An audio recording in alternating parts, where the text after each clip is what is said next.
So up to now we have included the solid geometry of the assembly, complete three-dimensional solid geometry.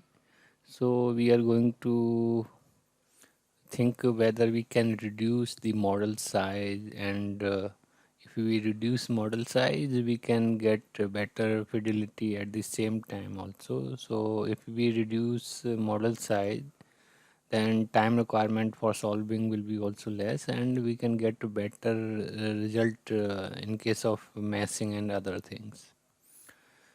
So up to now we have put bonded contact everywhere. So in this coming tutorials we will focus on can we achieve higher fidelity by including some non-linear contact, and this solid body representation of bolt and nuts.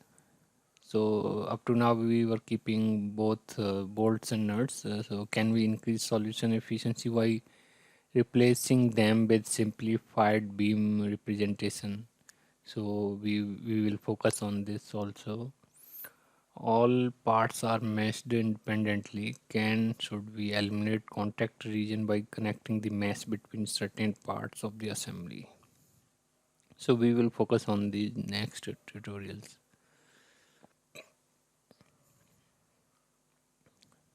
So in module 10 we will consider geometry and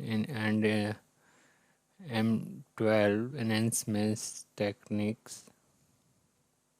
So we will focus on the symmetry model, simplified bolt body beam for bolt, shared topology, and the connection also we are going to discuss in future coming tutorials. And also we will define a realistic modeling assumption for boundary conditions, symmetry, bolt preload, and this contact results, beam, bolt results, path and surface plots. So how do we will validate that we will discuss in the next coming tutorials.